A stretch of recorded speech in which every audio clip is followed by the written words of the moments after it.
परमात्मा पाप कर्म दंड को भी काट सकता है। अभी तक जिस भी संत व महापुरुष से मिले, उन्होंने यही बताया कि पाप कर्म फल भोगने से ही समाप्त होगा। वो प्रभु कौन है जो पाप कर्म को काट देता है, वो काल के बंधन से छुड़वा देता है? उसका क्या नाम है, पूजा की विधि क्या है? कृपया अवश्य सुनिए जगत गुरु तत्वदर्शी संत रामपाल जी महाराज के अमृत वचन। परमात्मा ने बताया, माया तेरे जी का झाड़ बन जाएगी, तेरा नाश कर देगी। बच्चा तेरा नहीं, लड़की थी वो विवाह कर दिया, अभी चिपका बैठा नालायक इसके, तो उसका काफी झटका दिया जब जाके छुट्टी उसने नरक से। आप माया मांगने आते हो और परमात्मा अपने भगत को माया से दूर करता है। परमात्मा कहते मेरे संकेत पर माया चलेगी, जब मुझे प्रसन्न कर लेगा तब माया कहाँ पीछे जागी तेरे थे।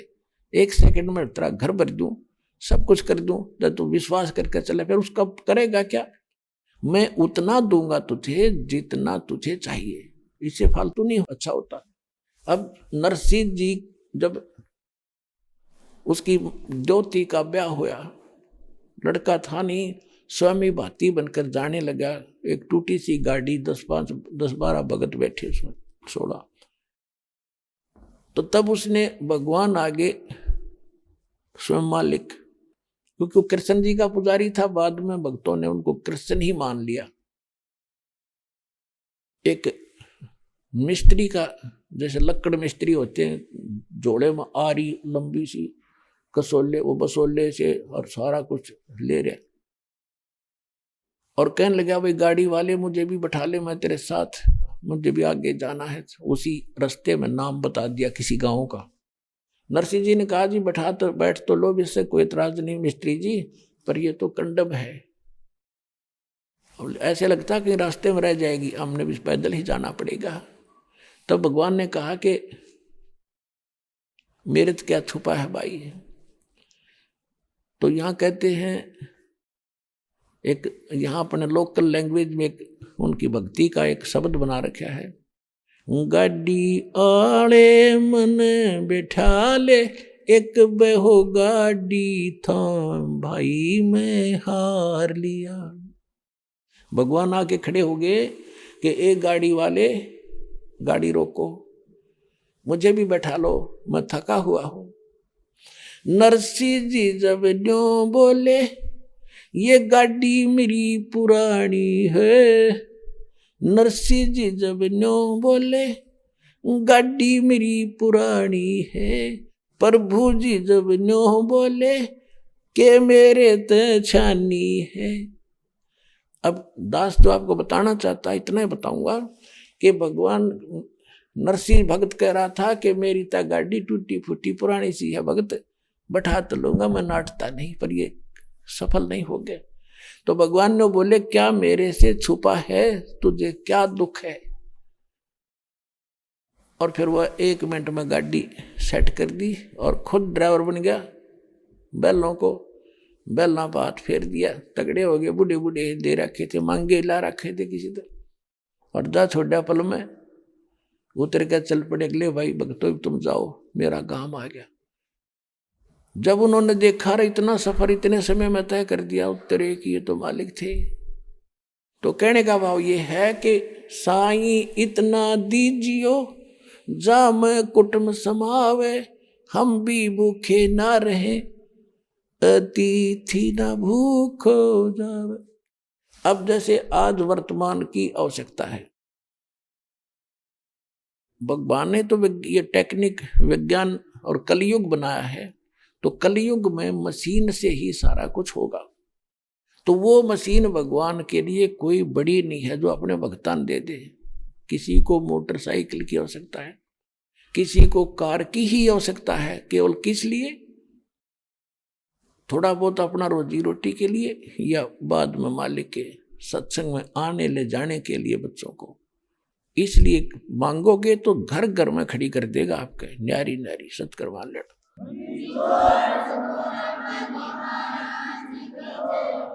अरे बेमतलब बकवाद मांगोगे, मालिक नहीं देगा, चाहे कितनी डिमांड करते रहिए, जो आपको हानि होती दिखे। तो परमात्मा से हम कुछ मांगेंगे तो क्या उसने छानी है, क्या छुपा उससे? हमारी आवश्यकताएं, हमारी डिमांड, हमारी विपत्ति उस मालिक से छुपी नहीं। ये भाव था दास का ये कहने का। तो इसके लिए एक थोड़ा उदाहरण, एक परमात्मा ने जो लीला करके दिखाई उसको हमने भी कुछ अपने जीवन में ढालना पड़ेगा। अब परमात्मा यही ज्ञान सुनाया करते थे जो दास सुना रहा है, और उस समय मालिक के साथ इतना विरोध हुआ था। हिंदुओं के धर्म गुरु आचार्य शंकराचार्य और ब्राह्मण संत मंडलेश्वर विरोधी हो गए। यो कबीर झूठा है, कपटी है, हमारे हिंदू धर्म का नाश करता है, वेद और गीता पुराणों के विरुद्ध ज्ञान दे रहा है। उधर से मुसलमानों के काजी मुल्ला पीर वो भगवान के दुश्मन हो गए। खूब कोशिश की उनको जान से मारने की, घेरे कुएं में डाल के ऊपर से मिट्टी डाल दी, परमात्मा बाहर बैठे पाए। सरसों का तेल का कढ़ाई उबाल कर उसके अंदर डाल दिया गया, मालिक को कोई असर नहीं हो रहा था। और राजा सिकंदर लोधी ने उसमें उंगली डाल के चेक करना चाहा कि कबीर जी बैठे हैं और उबल रहा है तेल सरसों का, जब ये नहीं जल रहे तो मुझे क्या दिक्कत होगी, चेक करने के लिए। क्योंकि उसके धार्मिक गुरु पीर शेख तकी ने यह कह दिया था कि राजन इसने तेल की तासीर ठंडी कर दी, जादूगर है इसलिए वो ना जल रहा। उस अपने पीर के विश्वास पर उसने डाल दी उंगली, जितनी उंगली तेल में गई थी कट के न्यारी होगी, जल गई, इतना तेज गर्म था, और बेहोश होकर गिर गया राजा। तब परमात्मा निकले, राजा चिल्लावा होश में लाए, फिर चिल्लाओ बुरी तरह मर गया रे मर। तो परमात्मा ने वो उंगली पूरी कर दी अगले, फिर मत इस चक्कर में आइए। तो इन्होंने सब अपने हथियार प्रयोग करके देख लिए, राजा को भगा के सब कुछ कर लिया, सजा दंडित करवाने की खूब चेष्टाएं की, दरिया में भी डुबोने की चेष्टा की, लेकिन वो तो परमात्मा थे, मूर्ख थे, अंधे गधे। भगवान के मार्ग में जो बाधा उत्पन्न करते हैं, परमात्मा जो काम करना चाहते हैं उसको कोई रोक नहीं सकता। और उस परमात्मा के मार्ग में जो खड़ा होकर विरोध करते हैं तो अंधे गधे होते हैं। एक अंधा गधा रेल की पटड़ी पर खड़ा, उसने ये नहीं मालूम था कि तू गलत खड़ा है। अब उसने अंधे के पास कानों से भनक आती है, कौन तुझे डिस्टर्ब करने आ रहा है निकट, तो उसी तरफ पैर कर लेता हूं और दोनों लात मारा कर गठिए दुरुत्ती छोड़ दिया कर। तो उसने देखा कि पीछे से कोई खटखट गड़गड़ होता आ रहा है, उसने उधर अपने पैर कर लिए, कान दे निकट, इसको ठोकूंगा, कौन मुझे डिस्टर्ब करने आ रहा है, छेड़ दे। वह गाड़ी निकट आई, उसने दोनों लात मारी वो उठा के पटक दिया, भाई पड़ा एक लोहा जाके। अब उस मूर्ख को ये नहीं पता था तू गलत जगह खड़ा है, या तो रेल मार्ग है तो आवेगी, इसने रोका कैसे तू। तो ये जो भगवान का चलाया मार्ग होता है, जो मालिक स्वयं आए थे, आज यूं चला रखे है जो दास के माध्यम से, और इसमें जो बाधा करेगा वो अंधा गधा होगा, कति मूर्ख महामूर्ख होगा, उसकी ऐसी हालत होगी। अब अंधा गधा था कौन, हिरण्यकशिपु। उसने अपना भट्ठा बैठाया और भगत को सताने की और उसके मुबादा करने की, भक्ति से हटाने की चेष्टा की थी, उसका सर्वनाश हुआ। तो इस प्रकार पुण्यात्माओं, परमात्मा उस समय ये ज्ञान दिया करते थे। और कैसे रहते थे, एक झोपड़ी में एक निर्धन व्यक्ति कपड़ा बुनते थे, 5-7 दिन में कोई कपड़ा बुनाई आती थी, उससे रोजी रोटी चलाते थे, आटा लाते थे मोल। तब परमात्मा की परमात्मा खुद जो हैं, 2 माता पिता 2 बालक और एक आप, 5 सदस्य थे, 2 बच्चे एक लड़का लड़की। परमात्मा ने मुर्दे जीवित किए थे किसी कारण से, ताकि ये कुछ समझ जाए लोग, इससे कारण से मुझे मान ले आई एम गॉड। और 2 उनके मुंह बोले माता पिता थे, जो उनको कमल के फूल से, जहां मालिक सतलोक से आकर विराजमान हुए थे, अपने निज स्थान से आकर वहां से उठा लाए थे। तो एक गृहस्थी जीवन जीकर दिखा रहे थे कि भाई भगवान की भक्ति करने के लिए मानव शरीर मिलता है। इससे हटकर जो तुम यहाँ कोठी बंगले कार जोड़ कर जो तुम व्यवस्था बनाने की चेष्टा कर रहे हो, तुम्हें ज्ञान नहीं आका। और जब आपको ये ज्ञान होगा कि तुम रह कहाँ रहे हो और ये लोक है जहां तुम व्यवस्था बना रहे हो, उसके विषय में हमें बताया करते थे, सर्व सोने की लंका थी वह रावण से रणधीरम, एक पलक में राज बिराजी जम के पड़े जंजीरम। जो सद भक्ति नहीं करते उनका कोई जो है जीने का यहाँ कोई सहारा नहीं है। अब क्या बताते, जैसे किसी के पुत्र नहीं है तो वो यूं सोचे भगवान एक पुत्र हो जाए, मेरा वंश चल जाए, मेरी वंश बेल चले। परमात्मा कहते क्या मांगू कुछ थिर ना रहा, ही देख नैन चला जग जाई। 1 लाख पूत 1.25 लाख नाती, 1 लाख बेटे थे रावण के, और 1.25 लाख एक से एक तगड़े तगड़े उसके पहलवान और धनवान रिश्तेदार रिलेटिव थे। और आज उस रावण का कोई दीपक लाने वाला नहीं, 1 लाख के पिता के पुत्रों में से एक भी नहीं बचा, क्योंकि सच भक्ति ना करने से कभी भी बिजली गिर जाएगी, पूरा कुल नाश हो सकता है। तो कहते हैं उस रावण का कोई दीवा लावणिया नहीं है जिसका 1 लाख बेटे थे, तुम एक का बेटा जो सोचो मेरा कुल चल जाएगा। ऐसे लोक में और बड़ी बात करते हैं, कोई भी गांव बसा है 1 या 2 लोगों से व्यक्तियों से वो पूरा गांव बस गया, उसका कुल है वो, और वो खुद कहाँ है, मनमान ना जाने कि गधा बन के घूम रहा हो, वो कुल के काम आया उसके। परमात्मा कहते हैं कुल करने के कारण अंसा गया बेगो, और जब यू कुल के कर लेगा तू 4 पाया का हो। ठीक है, जहां भी आपका जन्म है, आपका कुल है, उस कुल को सुधारना है तो भक्ति करनी पड़ेगी। वो अभी परम पिता परमेश्वर कबीर जी की आपका 101 पीढ़ी पार हो जाएगी, 101 पीढ़ी।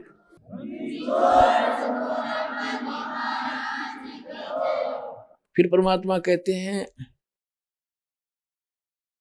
कुल खोए कुल होत है, कुल राखे कुल जावे, राम ने कुल कुल भेंट ले सब कुल रहा समाए।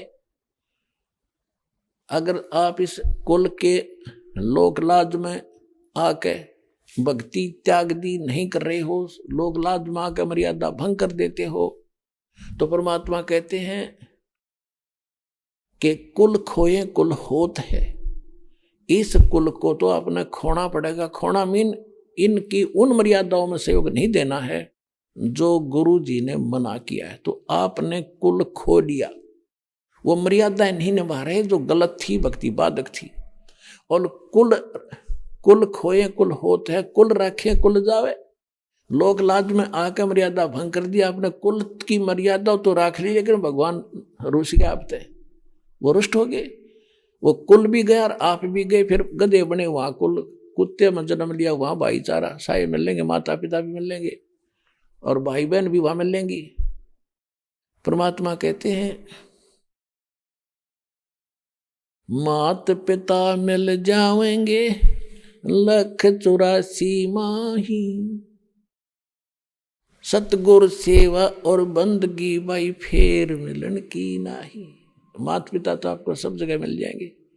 गधे का जन्म लेंगे तो वहां भी माता पिता, कुत्ते का जन्म लेवाएंगे वहां भी माता पिता, सुअर का जन्म लेंगे वहां भी माता पिता, और सारा कुल त्यार पाओगा। लेकिन मानुष जन्म पाकर नहीं रटे हरि नाम, और जैसे कुआ जल बनाकर बनवाया क्या काम। लेकिन ये मनुष्य जीवन फिर नहीं मिलेगा। और माता पिता तो बहुत मिल जाएंगे। ये इस समय सत्संग और गुरु सतगुरु मिलना ये बड़ा दुर्लभ है, जो आपको उपलब्ध हुआ, सुलभ हो गया। तो कहते कुल रखें कुल जाएगा और कुल खोए कुल हो, राम ने कुल कुल भेंट ले सब कुल रहा समाए। कुल खोए कुल जाए, कुल रखें कुल जात है, कुल खोए कुल होत है, कुल रखें कुल जाए, और राम ने कुल कुल भेंट ले सब कुल रहा समाए। यानी परमात्मा के भक्ति मार्ग में आके आप इस कुल में जुड़ो। आपको यहाँ भाई बहन सब कुछ, और फिर सतलोक जाओगे, सदा के लिए आपका कुल चलेगा सतलोक में। तो इस यहाँ राम निकुल कुल के मिलने से आप सदा आपका खानदान बढ़ेगा। वहां कुल रहेगा जहां पहले रहा करते थे, वो आपका पूरा परिवार होगा। कभी मृत्यु नहीं होगी, राग द्वेष नहीं कती, क्योंकि वहां किसी चीज का अभाव नहीं है। अब जो प्रसंग चल रहा है तो परमात्मा बहुत कुछ समझाया करते थे, और कहा करते थे लेकिन हम विरोधी हो गए उस भगवान के। तो उसमें परमात्मा कैसे रहा करते थे? एक झोपड़ी कुटिया बना के और मजदूरी करके जुल्हे का काम करके जो रोटी रोजी मिलती थी उस मेहनताने से उसे गुजारा करते थे और सत्संग सुनाते थे, नाम देते थे, भक्तों को आशीर्वाद देते थे। अब इस बात से क्षुब्ध होकर के उन अन्य धर्म गुरुओं ने सोचा कि ना यूं मारे तो मरता और ना यूं ज्ञान में हारता, बात नहीं जानता है। तो इसके लिए एक तरीका अपनाया कि इसको इतना लज्जित कर दो कि गांव छोड़कर भाग जा, काशी छोड़कर भाग जाए। उन्होंने झूठी चिट्ठियां डाल दी। उन चिट्ठियों में लिख दिया पत्रों में कि कबीर जी भंडारा करेंगे, कबीर पुत्र नीरू, काशी नगर बनारस 3 दिन का भंडारा होगा और प्रत्येक भोजन के उपरांत एक दोहर देगा, एक असरफी देगा सोने की 10 ग्राम सोना, और सब साधु संतों के डेरों में, मंडलेश्वरों के डेरों में, छोटे मोटे गांवों में। तो ये तो डेरे वाले लालची हुआ करे। तो उन्होंने पता चला कि भाई कमाल का भंडारा, कोई बड़ा सेठ है, प्रत्येक भोजन के बाद दोहर देगा। दोहर बहुत बड़ी कीमती चीज हुआ करती, कंबल जैसी। आजकल जो बहुत बढ़िया कंबल हो वो समझ लो, उसमें दोहर कहा करते उसको। और वो बनी होती थी खद्दर से ही बनी होती थी। तो सब ही लिया अपने, सारे मंडलेश्वर जितने डेरे आड़े थे, किसी के पास 1000 चेले थे, किसी 200 थे, किसी 500 थे, जगह जगह डेरे बना रखे, वहां छोड़ रखे थे, सारे ले आए। 18 लाख वो साधु संत आ गए इस लालच में कि भंडारा खावांगे, और सारे चिल्लन ले आए कि सारे दौर मिलेगी, सब नसरफी मिलेगी, सारी गुरु जी को वो देंगे, वो कहाँ ले जाएंगे। वो गुरु जी इस चक्कर में कति को बीमार समार डुल्ला लंगड़ा था, उसने भी ले आए साथ में अंधा काना। तो 18 लाख आदमी चिट्ठी ले रहे वहां इकट्ठे हो गए। रविदास जी सुबह सुबह जाया करते थे सैर सपट्टे को। रविदास जी और कबीर परमेश्वर जी अधिकतर इकट्ठे रहते थे। रविदास जी चमार जाति में थे, कबीर साहब दुल्हा जाति में थे, प्रगटे थे। तो वहां रविदास जी ने देखा इतनी जनता खड़ी, साधु संत कि आज क्या हो गया इस काशी में भाई, इतनी जहां देखा बंदे बंदे, आदमी आदमी। रविदास जी ने पूछा उन साधु संतों से कि कैसे आए हो महाराज? कहने लगे यहाँ, अरे काशी वार को उनको बहुत तन पूछ लिया था पहले, कैसे आए हो कैसे आए हो। रविदास जी भी पहुंच गए इसी समय। तो कहने लगे काशी वाले तुम कौन सी दुनिया में रहते हो, तुम्हें पता नहीं हम इतनी दूर से आ गए, क्या भंडारा हो रहा है? परमात्मा रविदास जी ने पूछा भी कौन दे रहा है? कि कबीर पुत्र नीरू। देख, परमात्मा ने पूछा कोई तुम्हारे पास पत्र है? कहाँ है? देख ये रहे पत्र। रविदास जी अनपढ़ थे कि भी जो इतने कॉन्फिडेंस से सारे बता रहे हैं तो बात तो सच्ची है यार। अब वो तुमको पता था कि किसी जालिमों का किया हुआ जुल्म है हमारे परमात्मा पर। उसी से में वापस आ गए, कित के फरेसों थे वो। पहुंच गए कबीर परमेश्वर की कुटिया में और जाकर कहा कि महाराज आज तो काशी छूटेगी। बहुत बुरा हाल हो गया। क्या हो गया भाई, क्या हो गया भक्त? हे महाराज, हे महात्मा जी क्यों चिंतित हो गए? कबीर साहब बोले, बोला जी चिंता का विषय हो गया। और क्या बात है? कि पता नहीं अनगिन आदमी आ रहे हैं बाहर, साधु संत, और सबके हाथ में चिट्ठी है और ये दुष्टों ने लिख रखी है, दिखा इन्हें कर दिया काम, इन ब्राह्मणों ने और काजी मुल्लाओं ने मिलकर। और ये लिख रखा है कि 3 दिन का भंडारा होगा और एक मोहर, एक प्रत्येक खाने के बाद दोहर देंगे और एक सोने की असरफी देगा। ये उन्होंने कह रखा है। अब कबीर साहब बोले भाई रविदास जी बैठ जाओ और सांकड़ बंद कर ले, अंदर से कुंडी ला ले और भीतर बैठ जा। ये शाम होने दे आज क्यों करे, मैं छोड़ गया काशी, मैं तो चला जाऊंगा अपने बच्चा न माता पिता न लेकर। ये को ना जीने दे, मुझे जीने नहीं दे, मैं इनको भले कहूँ, ये मेरा बुरा करने पर उतरे हुए, मैं इनके भले के लिए कह रहा हूँ। रविदास बैठ जा। रविदास जी बैठ गई बाहर, कैसे जा, आग लगी पड़ी। परमात्मा गरीबदास जी ने लिखा है कि वहां तो बैठे हैं, वचन कर भाई भगवान विपता टाला करे। हमें शिक्षा देते हैं दाता कि ऐसे ऐसे में मालिक याद करो, कदे उस समय मां ने याद करो और बाबू ने, कोई मदद नहीं होगी, मालिक याद करो। उधर से दूसरा रूप बनाया परमात्मा, पहुंचे सतलोक में, संदेश भेज दिया कि तैयार करो, क्योंकि उसमें बंजारे लोग हुआ करते, बंजारे वो रईस आदमी होते थे और बैलों के ऊपर जैसे गधे पर बोरा डाल के सामान डाला करें, ऐसे बैलों पर बोरे लाद करके वो जंगलों में से निकाल कर ले जाते थे। रास्ते नहीं होते थे, वो बैल आसानी से निकल जाते थे कहीं के। तो एक मंडी से दूसरी मंडी में वो सामान ले जाते लाते थे, उसको ट्रांसपोर्ट करते थे, उसमें जो बचत होती थी वो उनकी होती थी, इसलिए वो काफी धनी होते थे, उनको बंजारा कहा करते थे। फिर समय आने पर बदलते गए परिस्थितियां, वो दूसरी बात। तो बैलों पर सामान ले जाते थे। तो वहां परमात्मा ने आदेश दे दिया कि ऐसे ऐसे यहाँ पर बहुत जनता आ गई है, ये काम होगा, तुम तैयार करो। तो वहां की आत्माओं को ही 9 लाख बैल बनाए परमात्मा ने, 9 लाख बैल, और उनके ऊपर पका पका सतलोक तय जलेबी, लाडू, कचौड़ी, पकौड़ी, दही बड़े और बर्फी, बालूशाही, गुलाब जामुन, यानी कोई चीज नहीं जो आहार होता है मनुष्य का, सारी, चावल, खीर।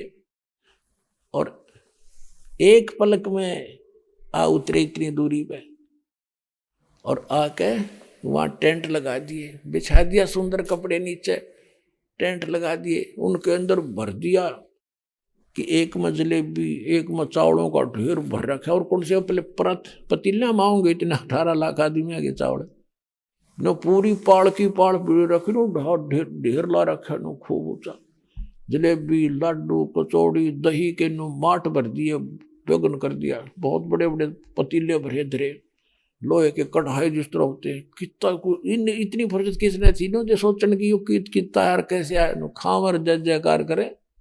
हो गया भंडारा शुरू। अपना रूप बना लिया परमात्मा ने, दूसरा रूप केशव नाम धर लिया, और केशव बंजारा। लोग पूछने लगे आप कौन हो, क्या नाम है आपका, कबीर क्या लगता है आपका। तो केशव कहता है, केशव रूप में भगवान कहते हैं वो मेरा पगड़ी बदल दोस्त है, पगड़ी बदल यार है मेरा। और मेरे पास उसका संदेशा गया था कि मित्र कुछ सामान ले आना, ऐसे ऐसे कोई भगत आए हैं, उनको भोजन कराना है। ले आए हम भाई, हम तो उसके नौकर हैं, दास। मित्र का तो मित्र होया करे। उधर से दिल्ली में भी संदेशा भेज दिया, राजा सिकंदर लोधी के पास शेख तकी वहीं रहता था, उनका मिला हुआ सांगता था सारा, उसने राजा को भी चिट्ठी दे दी कि आपका गुरु कबीर भंडारा कर रहा, आपको बुलाया है, आप चलोगे। अवश्य जाऊंगा। राजा बोले गुरुजी बुलाओ और मैं ना जाऊं, मेरे को जीवन दान दे रखा उन्होंने।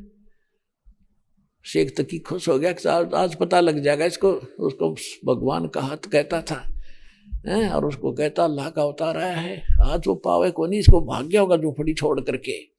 इस उद्देश्य से लेकर के शेख तकी जो धार्मिक गुरु था उस सिकंदर लोधी दिल्ली के बादशाह का, वो परमात्मा से विशेष ईर्षा रखता था, क्योंकि सिकंदर लोधी का रुझान परमात्मा कबीर जी की ओर अधिक था।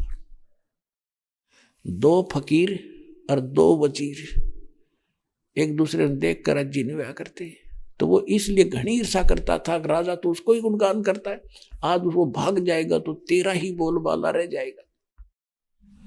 अब जो वो पहुंचे वहां पर काशी में, देखो जो भंडारा चलन लग रहा है, लंबी लंबी पंक्ति लग रही, और खावे रोटी का लड्डू, जलेबी, कचौड़ी, और सबको खड़ा हो जाता है केशव वहां पर, खाना खाते आओ और इधर से निकलो, एक दोहर असरपी 7 लो जी, मिनट में लो जी, जय वे रोटी खाओ, जय वे दोहर और मोहर, और जाओ। इसे बेईमान थे, कई बार रोटी खाई उन्होंने दिन में 10-10 बार, थोड़ी खाओ और उठ लें। तो समुद्र का जल लोटों से कब नहीं हुआ करे, वो तो समुद्र है परमात्मा। और ये इस संसार को एक लोटा गिर देंगे ना सतलोक ते, 1 साल पूरा विश्व छका रह सकता है, इतना समर्थ है। आप भटकते फिरते हो।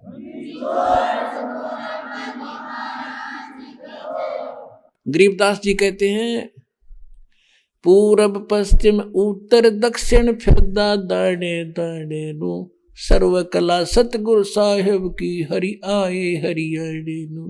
अरे पेट के लिए देश विदेश भटकते हो, कभी उत्तर कभी पूरब कभी पश्चिम में धक्के खा रहे हो, उस मालिक की शरण में आओ जो हरियाणा में आए थे, और फिर देखना आपको कैसे सुख देगा। वो मालिक जो 18 लाख व्यक्तियों ने, गरीब आदमी झोपड़ी में बैठा जिसके शाम का आटा तो सुबह का नहीं, और वो 18 लाख व्यक्तियों को खाना खिला रहा है 3 दिन और मोर असर भी दे रहा है, तो वो क्या आपके पेट नहीं भर सकता? जब आप उस मालिक, कबीर साहब ने दिखा कि मेरे की तरह तुम विश्वास करियो मेरे में, मैं जो आपको दिखा रहा हूं लीला करके, और फिर देखना मेरे हाथ, फिर देखना मेरे सुख। हमारी बुद्धि वहां तक पहुंचती है कोई ना, हम घने सियाने आपे में बन रहे हैं, और अपनी सण पत्ता में दूने दुखी हो गए अपनी बुद्धिमता से, जीव संज्ञा से। जब तक हम इस अतिथि में नहीं आवेंगे, परमात्मा पर 100% विश्वास नहीं करेंगे, तो भगवान साथ नहीं देगा। दे देगा आपकी करी कमाई मिलेगी, फिर मालिक का जो विशेष राहत आपको ऐसे मिलेगी। अब वहां जाकर देखा कौश बनारस में तो गजब हो, ये तो सारा काम कति भंडारा शुरू हो गया। शेख तकी पूछ रहा है भाई कौन है, कौन दे रहा है भंडारा? अब उन्होंने बताया खाने वालों ने कि हमने पता नहीं, कबीर एक इस तंबू में बैठा है टेंट में। अब शेख तकी और सिकंदर लोधी केसों के पास गए, बता दिया काशी के लोगों ने जी राजा आया है, राजा आया है। केसो खड़े हुए, कहो महाराज। सिकंदर लोधी ने पूछा कि आप कौन हो? कि मैं केसो नाम है दास का। आप कबीर जी आपसे आपका क्या नाता है? कि मेरा पगड़ी बदल मित्र है वो, और उनका संदेशा गया था मेरे पास, चिट्ठी मेरे पास भी गई थी कि एक छोटा सा भंडारा है भाई, कुछ सामान लेते आना। तो दास उसका ये सेवा कर रहा है। अब तोरा गजब हुई हो, 18 लाख आदमियों को भोजन खिला रहे हैं, मोहर दोहर दे रहे हैं, और उसको ये कह रहे हैं छोटा सा भंडारा करना, कुछ सामान लेते आइएगा। शेख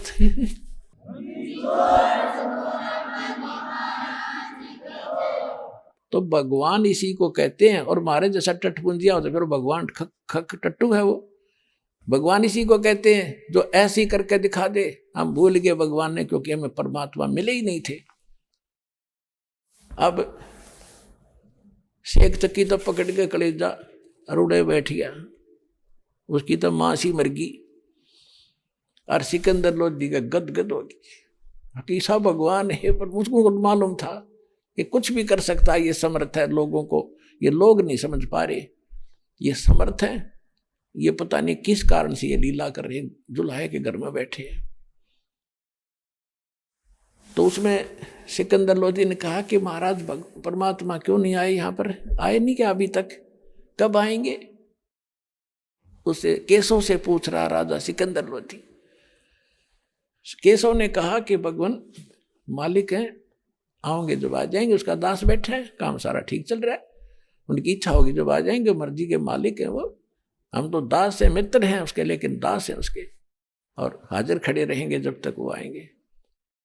तो सिकंदर लोधी ने कहा कि नहीं, मैं दर्शन करना चाहता हूं, चलो वहीं चलेंगे, चौफड़ी पर चले गए। हाथी पर बैठकर, सैनिक भी साथ में, जाके नीचे हाथी से उतरकर कड्डी खड़खड़ाई तो रविदास जी कहने लगे महाराज दिखाइए, यहां भी आ गए। परमात्मा बोले बोलिए मत, और चुप करके बैठा रहा भाई, कुआड़ पीट के चले जाएंगे अपने आप। अब सिकंदर लोधी ने फिर कहा कि महाराज दरवाजा खोलो। परमात्मा ने बोला, पूछा भाई कौन हो? कि आपका दास है सिकंदर, और दिल्ली से आया है आपके दर्शनार्थ। परमात्मा बोले राजन, मैं दरवाजा नहीं खोलूं, और आज का दिन किसी प्रकार कट जा, मेरा यहाँ पर रात हो जा, मैं उठा के अपने सारे परिवार को रात को भागूंगा और जंगल में कहीं लुक कर छुप कर अपना टाइम पास करूंगा। राजन, ये लोग मुझे यहाँ जीने नहीं देंगे, मेरा ठिकाना नहीं छोड़ा, मेरे पास खाने को दाने नहीं, खाने को आटा नहीं, और झूठी चिट्ठी लिख रखी महाराज 18 लाख व्यक्तियों को, एक राजा नहीं खिला सकता है, गरीब कहाँ से उनको खिलाएगा। सिकंदर लोधी कहने लगे, परवरदिगार, ये दास आपको पहचान चुका है, ये भोली जनता तो ना माने, दाता आपने रंग ला रखा है, आप एक बार देखो, वहां चलकर आपके दर्शन करने के लिए लाई थे सारी जनता जो बाहर से आई है, कि एक बार उसके दर्शन तो करा दो, जिसने ऐसा अनमोल काम किया, ऐसा भंडारा कर रखा है, जय जयकार हो रही है दाता आपकी, एक बार दर्शन दो, मुझे दर्शन दे दो ना, मैं अन्न नहीं खाऊंगा। तब कहा रविदास, खोल दे खिड़की, दरवाजा खोलते, दरवाजा खोलते ही मुकुट समेत दंडवत प्रणाम किया। देखो पुण्यात्मा, वो भगत था, वो मुसलमान होते हुए और परमात्मा के चरणों में राजा होते हुए, और चरणों में दंडवत प्रणाम किया मुकुट समेत। मुकुट इतनी दूर पड़ा जाकर चरणों में, इतना आवेश में था वो, और फिर आशीर्वाद लिया। कहा, भगवान एक बार आपके दर्शन करना चाहते हैं, जनता को दर्शन देकर करतार करो मालिक। तब परमात्मा बोले, भाई चलो। अब जब वहां से चले, मालिक उठे, गरीबदास जी ने कमाल कर रखा है, जैसे तुलसीदास जी ने श्री राम तक की उसकी बुद्धि खुली हुई थी, उसके विषय में जो लिखा है वो सत्य लिखा है। ऐसे गरीबदास जी महाराज से परिचित हुए, भगवान से सतलोक गए, फिर वापस आए थे। उन्होंने कहा कि जब परमात्मा बाहर निकले, सिर पे राजा जैसा मुकुट अपने आप सतलोक से आके सिर पे रखा गया, और आकाश से फूल बरसन लगे नो परमात्मा के ऊपर।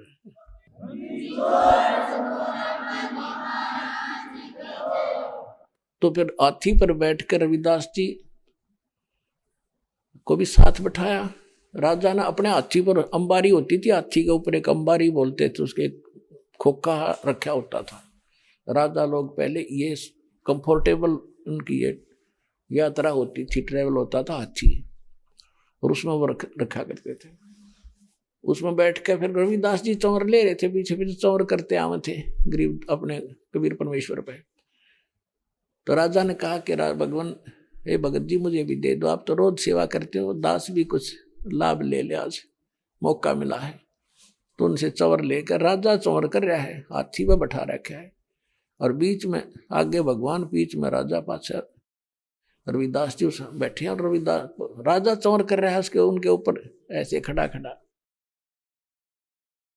और लोग उस अंबारी के चारों गेट खुलवा दिए ताकि दुनिया देखे राजा चौर करता किसके ऊपर, एक जुल्हाई धानक पे।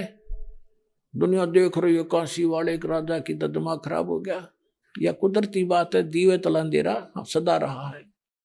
काशी के लोग तो दुखी, इतना दुख मान रहे, बाहर के लोग जय जयकार करें, जो भोजन बाढ़ाए, उन्होंने जो लिखा था वो सारा मिल रहा है। अब सारे मेले में घूम कर देखो भोजन खाने वाले कौन सा है, वह कबीर, कि वो जिस पर चंवर कर रहे हैं, ये राजा है बीच में बैठा, राजा चंवर कर रहा है।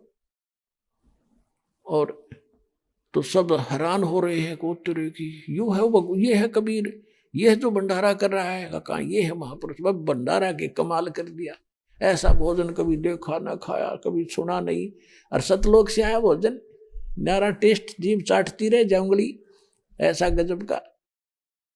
अब सारे मेले में घूम गए, और वहां आगे जहां परमात्मा अपने डबल रोल में केशव रूप में बैठा था, जब कबीर परमात्मा नीचे उतर के हाथी से टेंट में प्रवेश करने लगे, थोड़ी सी दूरी पर रहे थे, अपने आप सतलोक से तकत आया सुंदर पलंग, उसके ऊपर एकदम जैसे कंप्यूटर में आप देखते हो फटाफट बनते जाया करे, इस तरह गद्दे बिछ गए, उनके ऊपर चद्दर सुंदर बिछ गई, चारों तरफ हीरे मोती जड़े हुए थे उसमें, और बीच में बैठ के मालिक जच के उस तख्त के ऊपर।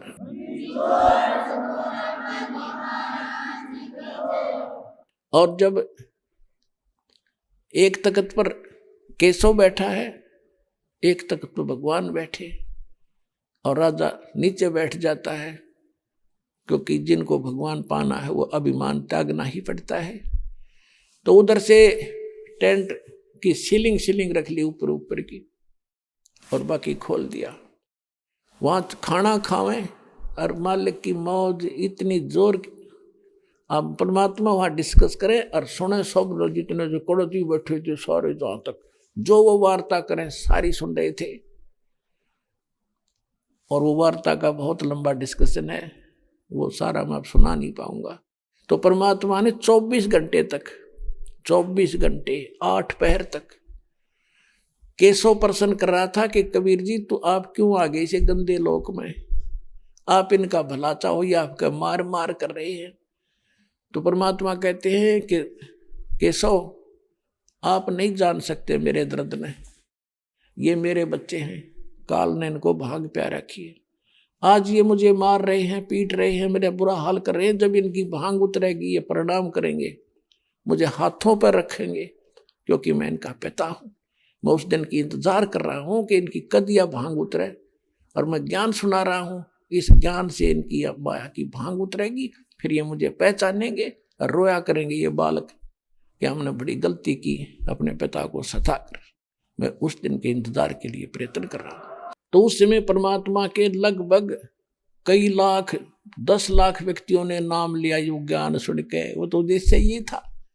अब दुखी तो हुए वो मूर्ख, बदनाम करने के लिए वो भगत तक इकट्ठे करे, उन्हें कबीर साहब करे होता कद्दे भी ना हो इकट्ठे हुए मंडलेश्वर। और ये बाबा जी, संत, मंडलेश्वर, गुरु जी जो बन रहे हैं और उनके चेले, ये सारे भक्तात्मा हैं। परमात्मा के लिए गए बेचारे, घर भी छोड़ दिया उनका, जहाँ फंसे कसाइयाँ गए। अब वो भी भगवान के बच्चे, गुरु भी भगवान के बच्चे, और वो उसके चेले भी मालिक के बच्चे। वो तो सबके लिए क्रिया करा। वो तो और गणे अच्छे जो भगवान छोड़ के उनके लिए चिपके हुए थे। तो उनको शरण में लेने में घड़ी देर नहीं लगे। ज्ञान सुनते सारे फड़फड़ा गए। उन गुरुआ ने भी समर्पण कर दिया, उन चेलों ने भी, उसी से मेरा नाम ले लो, नाश हो गया बात का। तो 5-10 लाख व्यक्तियों ने 18 लाख में थे उस दिन नाम लिया था, चेले बने भगवान के। इस प्रकार परमेश्वर के 64 लाख से सो गए थे उस समय। एक धानक जुलाए के, ना कोई मीडिया था, ना कोई प्रचार प्रसार का साधन था। ऐसे ढूंढे ठाए दाता ने, ऐसे प्रमाण दिए, ऐसे सुख दिए उनको। अब तीसरे दिन सभी विदा होकर चले गए। कुछ एक व्यक्ति शेष खड़े थे, राजा खड़ा, उसकी सेना खड़ी, शेख तकी खड़ा, और उधर से सारा सामान लाद के बैलना के ऊपर बोरे धर के खाली टेंट और चल पड़े। जब वो गंगा से पार निकलना था, जब गंगा के अंदर प्रवेश करने लगे, सभी देख रहे थे निकलेंगे कैसे, दरिया इतनी जबरदस्त बह रही है। उसी समय एकदम डाउनफॉल हो गया, इतना जल रह गया दरिया में जैसे घुटनों पानी हो। बैल आसानी से सारे निकल गए। उनके जाते फिर फुल स्विमिंग पे होगी, फुल भरगी, सारे देखते रह गिरे, कमाल हो गया। तो बुद्धिमान लोग तेनों का कह रहे थे, भाई धर्म में इतनी ताकत है, करे इन धर्म क्या है, धर्म का आगे भगवान कुछ भी कर दे। तो फिर वो तो चले गए, कबीर साहब और केशव वहां रह गए, और वो सारे और बाकी शेख फकीर सिकंदर। तो सिकंदर लोधी ने कहा कि केशव आपके चले गए बंजारे, आप भी जाइए, देर वो दूर चले जाएंगे। अब सब ने देखा, झांके कहां से जा लिए, सामने दिखे थे जाते 9 लाख बैलों का समूह, कम से कम 5 किलोमीटर में का दिखा है। और 2 मिनट के बाद देखा था उन्होंने, तो कोई बैल नहीं था, और कोई वहां बंजारा, उनके साथ बंजारे भी आए थे, अन्य सेवक भी आए थे। 9 लाख बैल थे, तो कम से कम 4 लाख बंजारे भी थे उसके साथ में सेवा करने वाले। तो वो सारे एकदम पाए नहीं, तो कहाँ गए वो। सिकंदर लोधी पूछने लगा। परमात्मा ने कहा कि जहां से आए थे वो वहीं गए। कहां से आए थे, कहां से आए थे, इतना राजा पूछ ही रहा था। इतने में केशव जो है उनके सामने देखते देखते कबीर साहब में समा गए। ओनली कबीर परमात्मा के लिए वहां खड़े रह गए।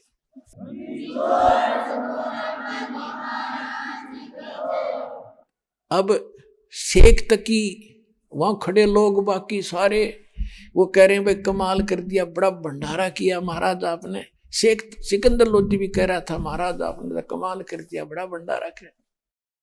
अब शेख तकी क्या कहता है, वो तो जले था ईर्षा की आग में कहता क्या भंडारा कराया इसने, ऐसे हम 100 करते हैं। राजा आप तो राजा हो, ऐसी बात करते हो, हम ऐसे ऐसे 100 भंडारे कर दें, इन्हें क्या भंडारा किया, तो महोत्सव सा किया है। अब यहां गरीबदास जी कहते हैं पुण्यात्मो, एक तो होता भंडारा, भंडारा तो होता जो जैसे किसी के कई साल में लड़का होया हो और उसके उपलक्ष्य में दिल खोल कर खर्चा करा करो। अरे एक महोत्सव होता है, महोत्सव कहा करें जो कोई किसी ने बता दिया तुम्हारे ऐसे दुख है और उसके लिए इतना भंडारा कर, इतना लगा दो, वो मुश्किल से ला कर नकली सा सामान 5 लत्ते के होंगे तो नकली से लाओगा, सस्ते तो सस्ते, अगले टाइम इधर जगह करना है और काज करना है। बाबू पिता मर गया दादा उसका, वो भी बस नकली सा काम करेगा, तो उसको कहते महोत्सव, मजबूरी में किया हुआ वो धर्म, यानी घटिया घटिया आइटम और थोड़े थोड़े साथ देगा और भंडारे में दिल खोल कर लाया करे पैसे। तो कहते हैं गरीबदास जी कहते हैं कोई कहे जग जोनार करी है, जग भंडारा करा है, और कोई कहे महोत्सव और बड़े बड़ाई करा करेंगे, गाड़ी काटे ओछा। कहते बड़े लोग तो भंडारा बड़ाई करा करें किसी की, और नीच आदमी किसी की बड़ाई नहीं कर सकता, वो गाड़ी काटे ओछा। तो किसी तक ही तो वहां ओछा था और बाकी सज्जयकार करनी है। सच्चाई कह रहे थे कि सब भोजन कर देखा ना, ऐसा भंडारा देखा नहीं, और मोर असर पी 6 रोटी खाते देखे हमने वो नकली, और 6 उनको 2 असर पी दी जा रही थी। तो पुण्यात्मा समर्थ का शरणाग हो, रंग होरी हो, भाई कदे न हो एकाज राम रंग होरी हो। और उसी कबीर परमात्मा का चलाया हुआ ये भंडारा पुण्यात्मा आपको तो सेवा दे रहा है ताकि तुम कुछ पुण्य दान करके अपने कर्म बना सको, ना तो आपने फ्री में भी खिला सके। लेकिन हम आप पर वजन बनाना नहीं चाहते, तो आपका उद्धार इस धर्म इस कारण से होगा, ना तो हो नहीं सकता।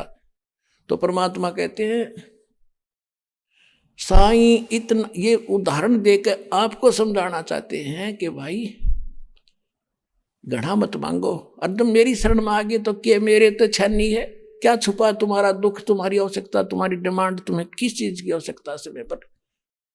कहते कल पे कारण कौन है, कर सेवा नहीं काम, और मन इच्छा फल दूंगा जो पड़े मेरे ते काम। इच्छा बगैर किसी मनोकामना के तो भक्ति कर और दान कर, और आन दे फिर धनी का काम, जहां पड़े धनी से काम। कितना बड़ा सेठ है, कितना बड़ा राजा है, लड़का स्कूल जा रहा है, एक्सीडेंट हो गया, बचा लेगा वो राजा, वहां परमात्मा बचाएगा आपको। तो कहते कल पे कारण, वहां धनी का काम है उसको बचाना, कल पे कारण कौन है, कर सेवा नहीं काम, निष्काम भाव से पूजा कर मेरी, और मन इच्छा फल दूंगा जब पड़े मेरे ते काम। तो पुण्यात्मा समर्थ की शरण में आगे हो, अपना कल्याण कराओ, समझा है तो सिर धर पाओ, बोर नहीं रह सकता।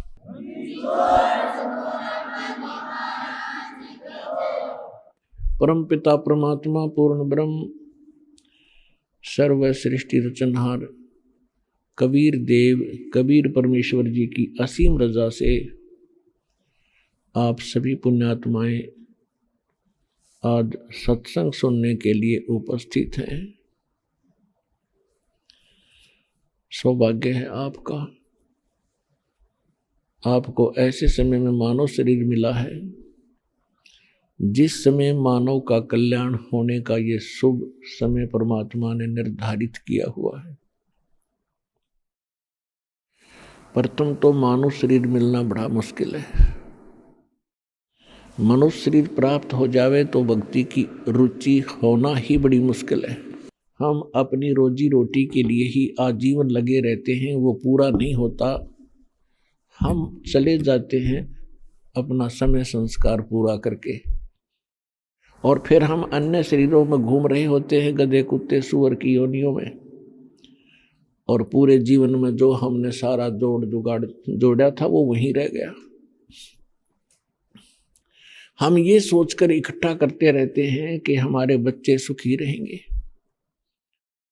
जब तक हम परमात्मा की शरण में नहीं आते तब तक हम केवल एक कामना ही कर सकते हैं कि हम सुखी रहेंगे, लेकिन यह सुख की कोई आशा नहीं है जीव को। ये सुख का स्थान है ही नहीं। अब जिन बच्चों के लिए हम जोड़ जाड़ कर इकट्ठा कर गए, हम मर गए, हमने ये सोचा चलो बच्चे प्रयोग करेंगे, सुखी रहेंगे, और पीछे से वो बच्चे भी मृत्यु को प्राप्त हो जाते हैं, अकाल मृत्यु मर जाते हैं। तो परमात्मा आपको ये प्रेरणा की चेतावनी की चोट लगा कर आपको जगाना चाहते हैं कि आप किस उद्देश्य को लेकर मनुष्य शरीर प्राप्त करते हो। जब आप मां के गर्भ में होते हो आपको सब पता होता है कि मैंने कितने जीवन नष्ट किए परमात्मा की भक्ति ना करके, और अंदर दुख बहुत होता है इसको। मां के गर्भ में पैर भी सीधे नहीं हो सकते, उल्टा लटका हुआ होता है, अंदर शरीर के पीड़ा होती रहती है क्योंकि कच्चा शरीर होता है। माता जो भी आहार करती है उसका कुछ अंश ब्लड में जा करके उसको ऐसे चुभता है जैसे बिच्छू काटते हैं, जैसे मच्छर काटते हैं। और उस दुख को हल्का करने के लिए, यानी जैसे मच्छर लड़ जाए तो उस पर हाथ से खारिश करते हैं, रगड़ते हैं उससे राहत पाने के लिए। इसलिए वो बच्चा उस अंदर पीड़ा को शांत करने के लिए घूमता ही रहता है दिन रात। उसको याद रहता है कि उसको याद आता है कि मैं कितनी बार मैंने धोखा खाया। आइए अब हम उन श्रद्धालुओं के अनुभव जानते हैं जो जगत गुरु तत्वदर्शी संत रामपाल जी महाराज जी से दीक्षा प्राप्त कर चुके हैं तथा उनके द्वारा बताए गए भक्ति मार्ग पर चल रहे हैं। नमस्कार जी। सत साहब जी। क्या नाम है आपका? सलिंदर सिंह। सलेंदर जी, कहाँ से आए हैं आप? मोहाली पंजाब से। सर, संत रामपाल जी महाराज की शरण में कैसे आए आप? ये तो एक बहुत लंबी गल है। मैं राधा स्वामी सी। राधा स्वामी मैं रहा 30 साल मैं राधा स्वामी सीगा। मैं कट्टड़ राधा स्वामी सी। तो एक दिन मैं सत्संग सुन रहा महाराज जी का, तो राधा स्वामी 'ਚ ਇਹ ਦੱਸਿਆ ਜਾਂਦਾ ਵੀ ਜਿਹੜਾ ਸੰਤ ਕੋਈ ਵੀ ਦੁਨੀਆ 'ਚ ਜਿੰਨੇ ਸੰਤ ਆਏ ਹੈ ਉਹ ਜਿੰਨੇ ਬੰਦਿਆਂ ਨੂੰ ਨਾਮ ਉਪਦੇਸ਼ ਦਿੰਦੇ ਉਹਨਾਂ ਨੂੰ ਸੱਚਖੰਡ ਲੈ ਕੇ ਚਲੇ ਜਾਂਦੇ। ਅਤੇ ਇਹ ਜਦੋਂ ਮੈਂ ਸਤਸੰਗ ਬੰਦੀ ਛੋੜ ਸਤਿਗੁਰੂ ਰਾਮਪਾਲ ਜੀ ਦਾ ਸੁਣ ਰਿਹਾ ਤਾਂ ਅਤੇ ਉਹਨਾਂ ਨੇ ਮੈਨੂੰ ਇੱਕ ਵਰਡ ਆਇਆ ਉਹਦੇ ਵਿੱਚ ਕਿ ਕ੍ਰਿਸ਼ਨ ਮਹਾਰਾਜ ਇਹ ਪੂਰਨ ਸੰਤ ਨਹੀਂ ਹੋਏ ਅਤੇ ਕਾਲ ਦੀ ਭਗਤੀ ਸੀ। ਤਾਂ ਮੈਂ ਉਸ ਚੀਜ਼ ਤੋਂ ਅਚੰਭਾ ਖਾ ਗਿਆ, ਕਿਉਂਕਿ ਰਾਧਾ स्वामी ਧਰਮ ਇਹੀ ਬਤਾਇਆ ਜਾਂਦਾ ਹੈ ਕਿ ਜਿੰਨੇ ਵੀ ਸੰਤ ਹੈ ਉਹ ਜਿੰਨੇ ਬੰਦਿਆਂ ਨੂੰ ਉਪਦੇਸ਼ ਦਿੰਦੇ ਉਹਨੂੰ ਸੱਚਖੰਡ ਲੈ ਕੇ ਚਲੇ ਜਾਂਦੇ। तो उस दिन के बाद मैं डेली सत्संग सुनने शुरू करते। तो जो राधा स्वामी की भगती है, राधा स्वामी की भगती उन्होंने 5 नाम है। इत्थों शुरू होंगी,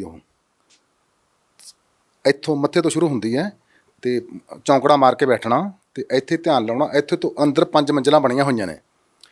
तो जो मैं डेली सत्संग सुनता सीगा महाराज रामपाल दे, तो एक दिन महाराज जी ने यह दसिया कि जिहड़ियां अंदर 5 मंजिलां बनाईयां ये काल ने बनाईयां हुई, ये डुप्लीकेट मंजिलां है।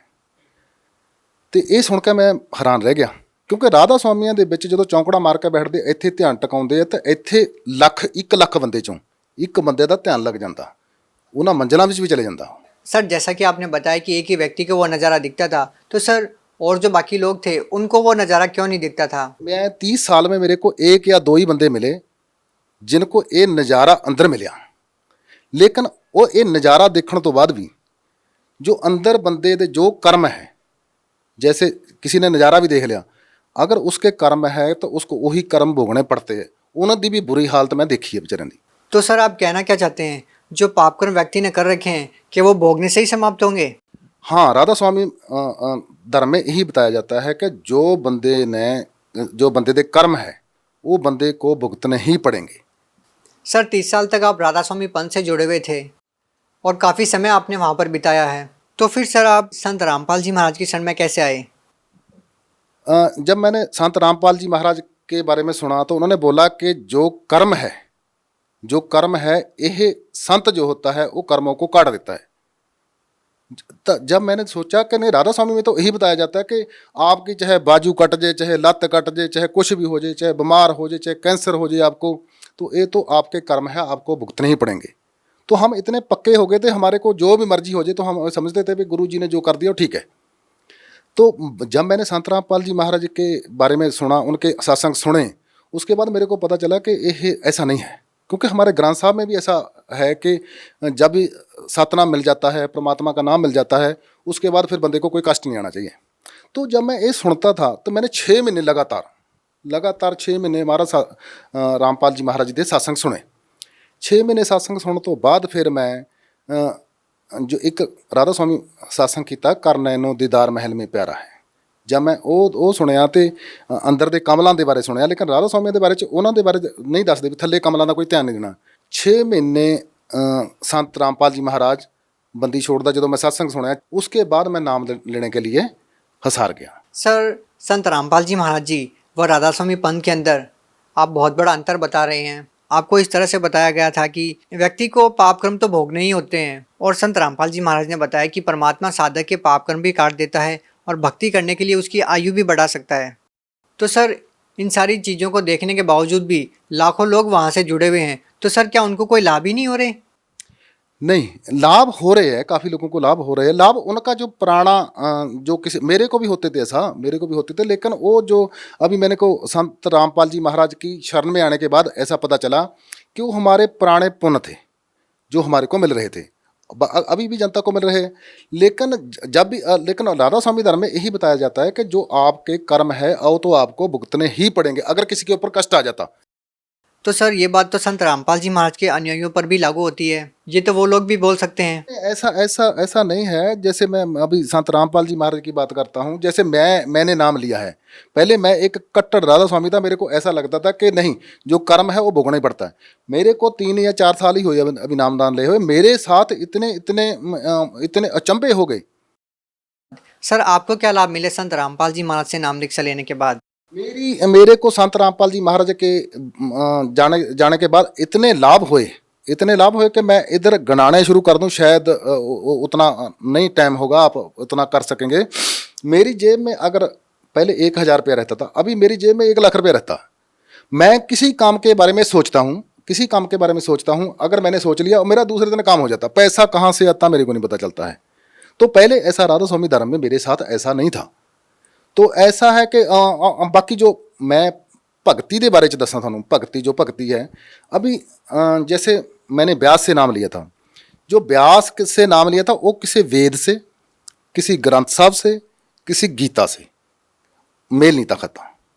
अभी जो मैंने रामपाल जी महाराज से नाम दिया, संत रामपाल जी महाराज बंदी छोड़ से नाम लिया, वो नाम लेने के बाद मेरे को वेद के बारे में, गीता के बारे में, ग्रंथ साहब के बारे में पूरा ज्ञान हो गया। आप ग्रंथ साहब के बारे में, ग्रंथ साहब में भी ऐसा लिखा है, हाँ ऐसा, ये लाभ की बात बताता हूँ मैं आपको। जैसे मेरे को नहीं तो पता गीता क्या होती है, मैंने गीता का अभी जब सत्संग होता मेरे को गीता पूरी याद होगी।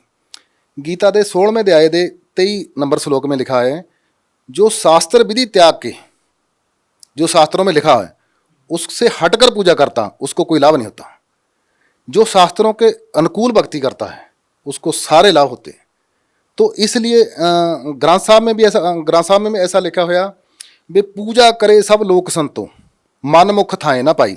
जो मन के पीछे लगकर पूजा करते हैं वो उन्होंने कोई लाभ नहीं होता है। सर, आपको संत रामपाल जी महाराज से नाम दीक्षा लेने के बाद और क्या क्या लाभ मिले? मैं सिख समाज ਦੇ ਵਿੱਚ सिख समाज ਨੂੰ ਬਿਲੋਂਗ ਕਰਦਾ। सिख समाज ग्रंथ साहब ਦੇ ਵਿੱਚ ਪਹਿਲਾਂ ਲਿਖਿਆ ਕਿ 5 ਮੰਤਰ ਦਾ ਭੇਦ ਦਊਗਾ, बार पंच परवान, पंच प्रधान, पंचे पावे दरगे मार, 5 का बहुत जिक्र आता ग्रंथ साहब के बीच में। उसके बाद आता 2 अक्षर का भेद बतावे सोई गुरु पूरा कहावे। उसके बाद आता 1 अक्षर जो गुरमुख जापे ताकि निर्मल सोई। और ये गीता में है ओम तत् सत, ये 3 मंत्रों का जो भेद बताएगा वही पूरा सतगुरु है। तो यह जो पूरे मंत्र है सतगुरु रामपाल जी महाराज दे रहे। मेरे को लगा कि यह पूरा सच्चा ज्ञान है, मैंने इसकी तरफ लग गया। और जब से मैं लगा हूँ मेरा पूरा ठाठ है। मैं एक बार मैं गुरु महाराज जी की तरीक पे जा रहा था तो मेरे साथ मेरी बेटी, मेरा दामाद, मेरा ब्रदर और मैं एक गाड़ी में 6 बंदे बैठे थे। मैं किसी विवेक हाई स्कूल चंडीगढ़ में है, उसके बीच में ट्रांसपोर्ट मैनेजर लगा हुआ। तो किसी ड्राइवर ने मेरी गाड़ी के साथ शरारत कर दी। उसने मेरी गाड़ी के पखे की तार और अर्थ की तार काट दी। तो मेरे को नहीं था पता, उस तार काट दी। मैं उधर चले गया, तरीक पे चले गया गुरु जी के। जब मैं हिसार चले गया, जब मैं हिसार चंडीगढ़ से 150-200 किलोमीटर है, तो जब किसी भी गाड़ी का पक्खे की तार काट देते हैं तो गाड़ी 10 किलोमीटर के आगे नहीं चलती। और मेरे को नहीं था पता कि तार काटी है। हिसार चले गए, हिसार के आने के बाद जब हिसार से मुड़े तो मेरी गाड़ी ने इंडिकेटर दे दिया कि गाड़ी गर्म होगी। तो मैंने गाड़ी रोकी, एक मैकेनिक था, मैकेनिक से मैंने पूछा भी ये गर्म होगी। उसने मेरे को बोला, ऐसा उठाकर ढक्कन थोड़ा सा उठाया, बोलता कुछ नहीं होता, आ ले जाओ। और उसी टाइम इंडिकेटर बंद हो गया। तो शाम को मैं 9 बजे वापस आया। सुबह 5 बजे गए हम तरीक पे, शाम को 9 बजे तक वापस आए। तो 9 बजे तक आए, मेरी गाड़ी कहीं गर्म नहीं हुई, मेरी गाड़ी को कुछ नहीं हुआ। और मैंने बड़े बड़े इंजीनियर से पूछा, बड़े बड़े ड्राइवरों से पूछा। जब मैं दूसरे दिन स्कूल में आकर किसी ड्राइवर से ये शेयर की बात कि मेरी गाड़ी के बीच में थोड़ा इंडिकेटर दिखा देता उसने, तो उसने बताया कि यार ऐसा नहीं दिखा सकती, चलो देखते हैं। जब उसने देखा तो देखा पक्खे की तार काटी हुई और अर्थ की तार काटी हुई। तो वो बोलता गाड़ी चल ही नहीं सकती। पूरा स्कूल इस चीज़ से हैरान था भी गाड़ी चल ही नहीं सकती। तो आप देख लो भगत सिंह 300-350 किलोमीटर गाड़ी चलकर आई और मैंने उसी टाइम मैकेनिक को बुलाकर उस तारों को जोड़िया। तो ये तो मेरे साथ एक बहुत बड़ा चमत्कार हुआ। सर, जैसा कि हम देखते हैं कि आप पहले 30 साल से राधा स्वामी पंथ में जुड़े हुए थे, उनके द्वारा दी गई भक्ति साधना आप करते रहे। सर, अगर हम देखें तो आज भी ऐसे बहुत सारे लोग हैं जो कई पीढ़ियों से राधा स्वामी पंथ में जुड़े हुए हैं और उनके द्वारा दी गई भक्ति करते हैं। तो सर, आप उन लोगों को क्या संदेश देना चाहते हैं? हाँ, ये बहुत आपने अच्छा है। राधा स्वामी जो भी है वो मेरे को नहीं लग रहा कि अपने धर्म को जल्दी छोड़ने वाला है, क्योंकि राधा स्वामी की भक्ति है वो ऐसा कि अंदर चौंकड़ा मार लो, कि अंदर ध्यान लगा लो अंदर, क्योंकि काल ने अंदर जो मंजिलें बनाई है उसके। मैं राधा स्वामी को एक बात जरूर बताना चाहूँगा, जो राधा स्वामी है मैं उनको एक बात बताऊँगा, जो कर्म होते हैं वो सतगुरु 2 मिनट में काट देता है। कोई कर्म का कोई इसमें लेना देना नहीं होता है। और राधा स्वामी के बीच में मैंने देखा, ये जो अभी गुरगद्दी पे बैठे हैं संत गुरिंदर सिंह जी महाराज ढिल्लों, तो उनको भी कैंसर हो गया। उनको गुरुजी को कैंसर हो गया तो बोलते कर्म है, हमने किसी के काट दिए। देखो, जो गुरुजी अपने कर्म नहीं काट सकता, वो बाकी के किसी के कर्म क्या काटेगा। तो मैं राधा स्वामी को बताना चाहता हूँ, इधर जब ध्यान लगाकर आप चढ़ जाएंगे, लाख में एक बंदा चढ़ जाएगा, तो वो भी आप पूरा ये सत्संग सुनो महाराज सावण सिंह का। महाराज सावण सिंह का कर नैनो दीदार महल में प्यारा है। इसके बीच में लास्ट में आता है कि आद माया कीनी चुतराई, झूठी बाजी पिंड दिखाई, अंड पिंड से दूर ओ देश हमारा है। अभी मैं राधा स्वामी के आगे यही बेनती करूँगा कि इस चीज़ को आप अच्छे से पढ़ें और अंदर जो है, अंदर ध्यान नहीं लगाना है, जैसे हठ योग नहीं करना है, चलते फिरते तुरते फिरते नाम जपना है। सर, बहुत सारे श्रद्धालु संत रामपाल जी महाराज से नाम दीक्षा लेना चाहते हैं, तो सर संत रामपाल जी महाराज से नाम दीक्षा कैसे ली जा सकती है? ये आपने बहुत अच्छा क्वेश्चन किया। जो मैं चंडीगढ़ से बरवाला जाने के लिए 6 महीने वेट करता रहा। तो मैं जा सकता था, मेरे को पैसे भी कमी नहीं थी, गाड़ी थी, सब कुछ था। तो हमने तो नाम लेना है, महाराज जी शब्द लेने हैं, मंत्र लेने हैं। तो महाराज जी ने ऐसा कर दिया, अभी हर डिस्ट्रिक्ट के बीच में, हर स्टेट के बीच में, फॉरेन कंट्री के बीच में ये नामदान केंद्र खोल दिए। मैं बोला कि ये तो गुरु जी ने बहुत बड़ी कृपा करी है, बहुत बड़ी कृपा करी है। जो गरीब बेचारे नहीं आ सकते थे उनको नामदानों के डिस्ट्रिक्ट में मिल जाता है। तो बरवाला आने के लिए बड़ा टाइम लगता था नहीं, तो वो तो बड़ी गुरु जी की कृपा है। वो नामदान हर एक डिस्ट्रिक्ट में खुल गए, हर एक जगह पे खुल गए। सर, आप पंजाब से बिलोंग करते हैं। सर, पंजाब में नामदान स्थल कहाँ पर है? पंजाब में जैसे मंडी गोबिंदगढ़ में, डेरा बस्सी में, चंडीगढ़ में, और बाकी तकरीबन सभी डिस्ट्रिक्टों में, होशियारपुर में, बाकी सभी में। अगर किसी ने ज़्यादा इसके बारे में डिटेल में पता करना तो नीचे एक पीली पट्टी चलती है, आप उधर टेलीफोन कर पूछ सकते हैं। जहाँ भी उसको नज़दीक होगा वहाँ से उनको नामदान मिल जाएगा। जी, बहुत बहुत धन्यवाद। सत सहज।